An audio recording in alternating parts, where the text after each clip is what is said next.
Dear students, आपका स्वागत है अपने यूट्यूब चैनल 0 पर। अगर आप भी चाहते हैं 0 बनना तो आप चैनल को लाइक करें, सब्सक्राइब दोस्तों को शेयर कर दें। क्योंकि आज हम देखने वाले क्लास 10th का महत्वपूर्ण सब्जेक्टिव प्रश्न जो आपको कल 15 फरवरी का एग्जाम होने वाला है वो में 100% आने की संभावना है। और टोटल प्रश्न आपको इसमें दिखाई दे रहा है, पूरे चैप्टर बाई चैप्टर है, तो आप एक एक करके इसको सुने, कॉपी में लिखें। तो पहला प्रश्न चैप्टर का नाम है श्रम जाति प्रथा, जिसके लेखक है भीमराव अम्बेडकर। पहला प्रश्न है कि लेखक के अनुसार आदर्श समाज किस तरह की गतिशीलता होनी चाहिए। आदर्श समाज में किस तरह की गतिशीलता होनी चाहिए, तो आपके उत्तर लिखा गया है कि लेखक भीमराव अम्बेडकर के अनुसार किसी भी आदर्श समाज में कितनी भी गतिशीलता होनी चाहिए जिसमें कोई भी वांछित परिवर्तन समाज के एक छोर से दूसरे छोर तक संचारित हो सके। ऐसे समाज में बहुविध हितों में सबका भाग होना चाहिए तथा सबको उनकी रक्षा के प्रति सजग रहना चाहिए। तो आप इसे कॉपी में जरूर लिख ले। सेकंड प्रश्न है जातिवाद के पोषक उसके पक्ष में क्या तर्क देते हैं। तो चूंकि जानते हैं जातिवाद के पोषक जो उसके पक्ष में तर्क देते हैं, यह जो है यह बात कहे हैं डॉक्टर भीमराव अम्बेडकर। और जातिवाद पोषक कार्य कुशलता के लिए श्रम विभाजन को आवश्यक नहीं मानता। उन्होंने बताया है कि जातिवाद जो है कार्य कुशलता के लिए श्रम विभाजन को जो है आवश्यक नहीं मानता है। नेक्स्ट देखते हैं भीमराव अम्बेडकर किस विडंबना की बात करते हैं। तो चूँकि जानते हैं भीमराव अम्बेडकर जो है हमारे आधुनिक सभ्य समाज में किसी भी जाति के पोषकों की कमी नहीं है। इसके पोषक श्रम विभाजन का आधार जाति प्रथा को ही मानते हैं। उनका कहना है कि हमारे समाज में कार्यकुशलता के लिए श्रम विभाजन आवश्यक है और जाति प्रथा भी श्रम विभाजन का ही दूसरा रूप है। नेक्स्ट प्रश्न है कि जाति भारतीय समाज में श्रम विभाजन का स्वाभाविक रूप क्यों बनी हुई है। तो भीमराव अम्बेडकर ने श्रम विभाजन और जाति प्रथा शीर्षक निबंध में भारत के में व्यक्त जाति प्रथा की निंदा की है। जाति प्रथा भारतीय समाज में श्रम विभाजन का स्वाभाविक रूप नहीं कही जा सकती, क्योंकि यह मनुष्य की रुचि पर आधारित नहीं होता। किस पर आधारित नहीं होता है, तो रुचि पर। मनुष्य की रुचि पर आधारित नहीं होता है और लोग नहीं चाहते हुए अपने कार्य को करते हैं। तो आप लोग इसे प्रत्येक प्रश्न को अच्छे से लिख ले, पढ़ ले। चैप्टर 2 है विष के दांत, जिसके लेखक है नलिनी लोचन शर्मा। पहला प्रश्न है कि विष के दांत कहानी के शीर्षक का सत्यता स्पष्ट कीजिए। ये एग्जाम में प्रत्येक वर्ष पूछे जाते हैं। इसका उत्तर है आचार्य नलिनी विलोचन शर्मा ने विष के दांत शीर्षक अत्यंत सार्थक सटीक तथा शुद्ध दो संबंधित दिया गया है। खोखा और मदन, इसमें दो पात्र है जिसका नाम है खोखा और मदन के बीच झगड़ा हो जाता है। मदन गरीब वर्ग का है, प्रतिनिधित्व करता और खोखा अमीर का। खोखा के दो दांत तोड़ डाले गए हैं। मदन के पिता गिरधर लाल ने प्रसन्नता हाजिर की कि तूने विष के दो दांत तोड़ डाले। नेक्स्ट है क्वेश्चन कि कासू और मदन के बीच झगड़े का क्या कारण था। तो कासू और मदन के बीच झगड़े का कारण मुख्य था लड्डू का, क्योंकि लड्डू एक खेल का एक संसाधन होता है और लड्डू के लिए दोनों एक दूसरे से लड़ते रहे। नेक्स्ट प्रश्न है मदन हक्का वक्का क्यों रह गया। तो रोज रोज अपने बेटे मदन की पिटाई करने वाला गिरधर मदन द्वारा कासू की पिटाई करने और दो दांत तोड़ देने पर उसे दंडित करने की बजाय अपनी छाती से लगा लेता है और मदन को डर था कि आज मार और दिनों की बुरी तरह से होगी और इसलिए वह देखकर मदन जो है हक्का बक्का रह जाता है। नेक्स्ट है खोखा किन मामलों में अपराध था। तो ये प्रश्न जो जितने भी दिखाई दे रहे हैं सब महत्वपूर्ण है। खोखा किन मामलों में अपवाद था। तो खोखा जो है अपने जीवन के नियमों के मामले में अपवाद था, घर के नियम को धज्जिया उड़ाने में वह माहिर था। नेक्स्ट है कासू और मदन के बीच झगड़ों का क्या कारण था। तो कासू और मदन के बीच चूँकि पहले भी देखे हैं कि लड्डू के लिए दोनों एक दूसरे से लड़ते रहते थे, क्योंकि एक गरीब था एक अमीर था। और चूँकि जानते हैं कि गरीब से जो ताकतवर अमीर होते हैं अक्सर जो हैं जब लड़ाई होती है तो झोपड़ी वाले के बजाय महल वाले ही जीतते हैं। नेक्स्ट चैप्टर का नाम है 3 भारत से हम क्या सीखे, जिसके राइटर हैं मैक्स मुलर, जिसके लेखक हो गए रचयिता मैक्स मुलर। तो मैक्स मुलर की दृष्टि से मनन करने योग्य क्या है। तो मैक्स मुलर का विचार था कि भारतीय मनुष्यों में ज्ञान का सर्वप्रथम साक्षरता किया जाता है। भारतीय धर्म साधन में जीवन की सबसे बड़ी समस्याओं पर विचार किया जाता है, उनके समाधान का रास्ता ढूंढ कर निकाला जाता है। उनके अनुसार भारतीय धर्म दर्शन माननीय है। और सेकंड प्रश्न, धर्मों की दृष्टि से भारत का क्या महत्व है। तो चूँकि जानते हैं धर्मों की दृष्टि से भारत का क्या मतलब, तो भारत जो है एक धर्मनिरपेक्ष राज्य है। भारत में धर्म वास्तु के उद्भव के, उसके प्रकृति विकास तथा उसके परिहार सीमान रूप का प्रत्यक्ष परिचय देता है। भारत ब्राह्मण या बौद्धिक धर्म भूमि है। बौद्ध धर्म की यह जन्मभूमि है।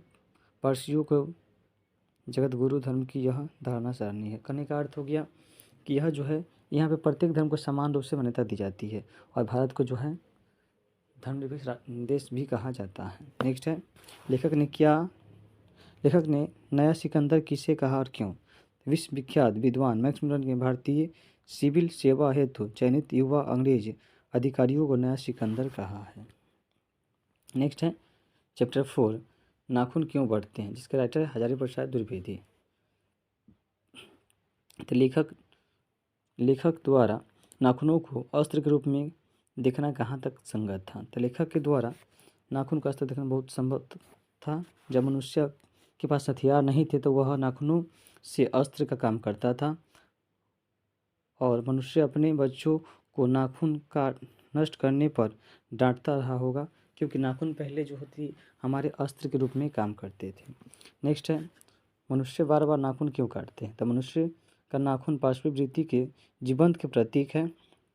मनुष्य अपनी पशुता को जितनी बार काट देता है वह मरता नहीं है। कहने का अर्थ है जो नाखून जो है हमें पशु वाला वृत्ति को वह दर्शाता है, क्योंकि पशु की तरह नहीं दिखे, पशु का गुण ना हो, इसलिए मनुष्य बार बार नाखून को काटता है। नेक्स्ट है, नाखून बढ़ने का प्रश्न लेखक के मन में कैसे उपस्थित हुआ। एक दिन लेखक की छोटी लड़की ने उसे अचानक पूछ दिया कि आदमी ने नाखून क्यों बढ़ते हैं। इस प्रश्न का उत्तर देने के लिए लेखक पहले से तैयार नहीं था, परंतु प्रश्न का उत्तर देना जरूरी था, इसलिए चिंतन प्रक्रिया में निबंध का अस्तित्व में आ गया। नेक्स्ट है, लेखक के अनुसार सफलता और चरितार्थ क्या है। तो लेखक के अनुसार जब चरितार्थ लेखक के अनुसार मनुष्य के प्रेम में है, मैत्री में है और त्याग में है। अपने को सबसे मंगल के लिए निषेध भाव से देना ही चरितार्थ कहलाता है। नेक्स्ट है चैप्टर 5, जिसका नाम है नागरी लिपि। चूँकि आज प्रत्येक चैप्टर को हम लोग देखेंगे तो इसलिए ध्यान से बने रहें, वीडियो को स्किप न करें और देखते रहें। नेक्स्ट क्वेश्चन है जिसका नाम है देवनागरी लिपि के अक्षरों में स्थिरता कैसे आ गई। तो करीब 2 सदी पहली बार देवनागरी लिपि के टाइप्स बने और इसमें पुस्तकें छपने लगी, तब उससे देवनागरी लिपि में स्थिरता आ गई। नेक्स्ट क्वेश्चन है, गुर्जर प्रतिहार कौन थे। विद्वानों का मानना है कि गुर्जर प्रतिहार बाहर से भारत आए थे। ईसा की 8वीं सदी के पूर्वार्ध में अवंती प्रदेश में अपना शासन खड़ा कर दिया, बाद में कन्नौज पर भी अधिकार कर लिया। नेक्स्ट है, देवनागरी लिपि में कौन कौन सी भाषाएं लिखी जाती है। देवनागरी लिपि में बहुत सारी भाषाएं लिखी जाती है, निम्न भाषाएं लिखी जाती है, जिसमें नेपाली, नेवारी एवं मराठी भाषाएं लिखी जाती है मुख्य रूप से। नेक्स्ट चैप्टर जिसका नाम है बहादुर, इसके लेखक हैं अमरकांत। प्रश्न है कि बहादुर ने लेखक का घर क्यों छोड़ दिया। तो बहादुर ने लेखक का घर क्यों छोड़ दिया। तो लेखक के घर रिश्तेदार ने बहादुर पर रुपये चोरी का आरोप लगा दिया, जिससे इस घटना के बाद बहादुर की काफ़ी डांट फटकार पड़ी, उसे पिटाई भी लगी, जिस कारण से वह लेखक का घर छोड़कर चला गया। नेक्स्ट प्रश्न है कि पहली बार दिखे बहादुर का वर्णन कि अपने शब्दों में कीजिए। तो पहली बार देखे बहादुर का वर्णन अपने शब्दों में कीजिए। तो बहादुर एक नेपाली लड़का था जिसका गांव नेपाल और बिहार के सीमा पर था। वो अपनी गुस्सैल माँ की पिटाई के कारण वह घर से भाग गया था। पहली बार देखे बहादुर का वर्णन में इस तरह था कि उसकी उम्र समय 12 से 13 वर्ष की थी। उसका शरीर ठिगना और चटकई था, उसका रंग गोरा था, उसके मुंह चपटा था, वह सफ़ेद नेकर आधी बाँह की सफ़ेदी कमीज पहने हुए थे, भूरे रंग का जूता पहना हुआ था, पुराना उसके गले में एक स्काउट की तरह रुमाल बंधा हुआ था। तो ये बहादुर का परिचय।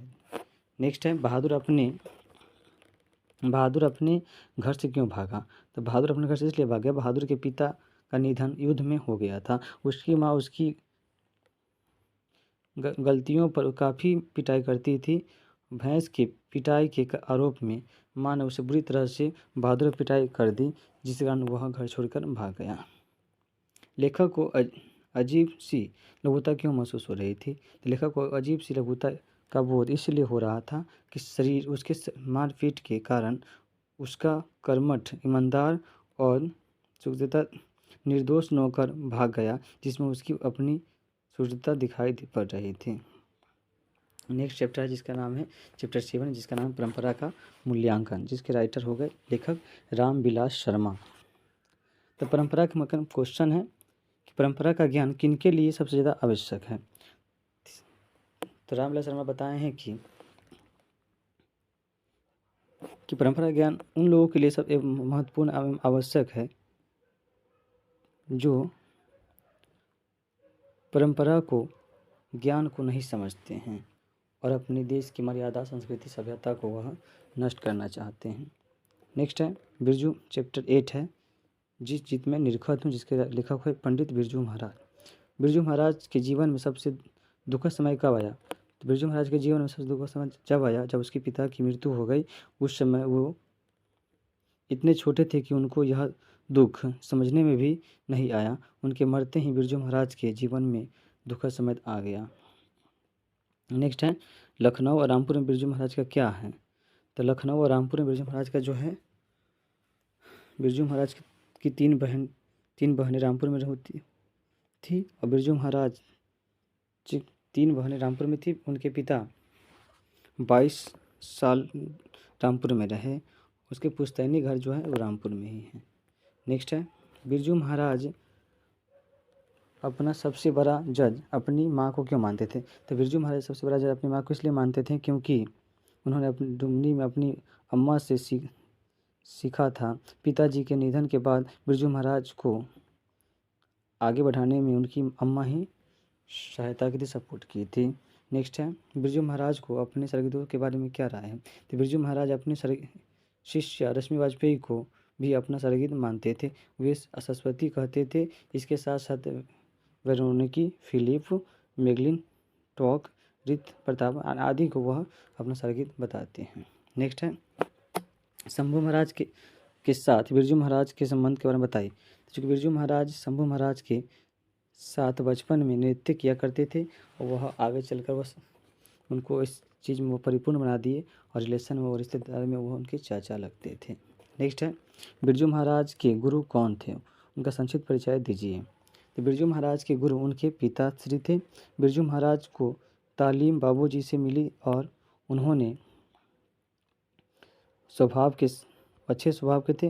वे अपना कष्ट किसी के समक्ष प्रकट नहीं करते थे।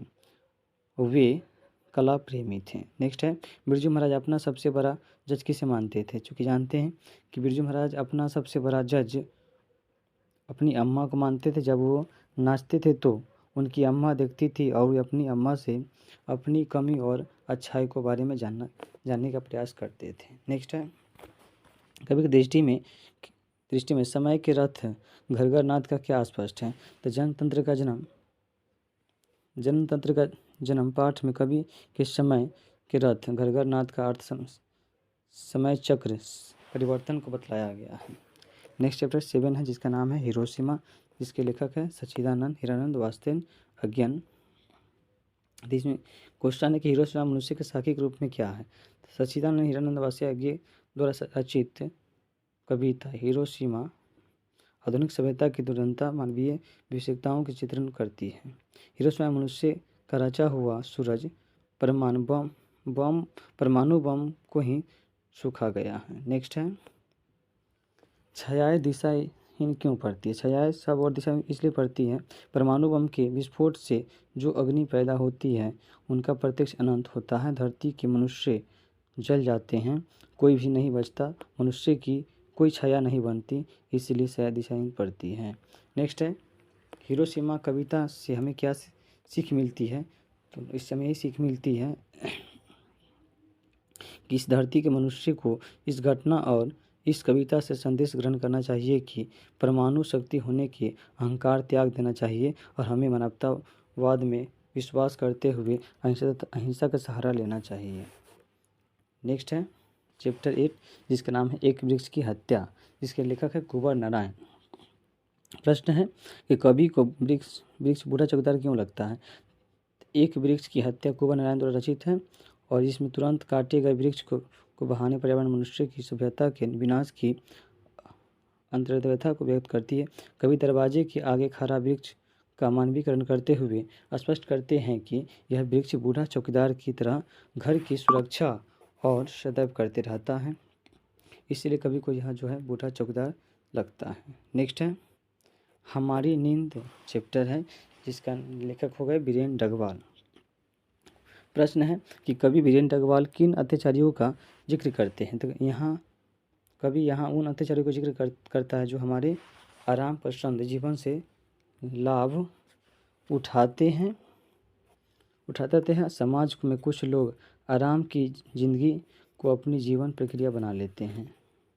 नेक्स्ट प्रश्न है हमारी नींद कविता किस प्रकार के जीवन का चित्रण करती है। बीरेन डगवाल ने हमारी नींद कविता के माध्यम से सुविधाभोगी आराम पसंद जीवन अथवा हमारी व्यापारियों के बारे में विपरीत परिस्थितियों से लगाए रहते हुए आगे बढ़ते जाने वाले जीवन का चित्रण करते हैं। चैप्टर 10 है अक्षर ज्ञान, जिसके लेखक है अनामिका। प्रश्न है अक्षर ज्ञान कविता में क का विवरण स्पष्ट कीजिए। तो प्रस्तुत पंक्तियाँ यानी प्रस्तुत कविता अक्षर ज्ञान में कवित्री अनामिका ने प्रारंभिक शिक्षण प्रक्रिया की कौतुलक चित्रण किया है। कवित्री ने कविता में क का विवरण स्पष्ट करते हुए कहती है कि व्यंजनों वर्णों में क का प्रथम अक्षर है। बाल्यावस्था के कारण यह बच्चों की चौखट में नहीं अटता है। नेक्स्ट है चैप्टर 11 लौट कर आऊँगा फिर, इसके लेखक रचयिता जीवनानंद दास। प्रश्न है कवि अगले जीवन में क्या बनने की संभावना व्यक्त करता है। तो कवि अगले जीवन में अपनी मातृभूमि से प्रेम, वह अगले जन्म में किसी न किसी रूप में बंगाल आने की इच्छा व्यक्त करते हैं, इसलिए कवि अगले जन्म में बाइबिल, मांडिक, चिड़िया, कौवा, हंस, उल्लू, सारस बनने की संभावना व्यक्त करते हैं ताकि वो नए देश में बंगाल आ सके। चैप्टर 12 है लास्ट है मेरे बिना तुम प्रभु।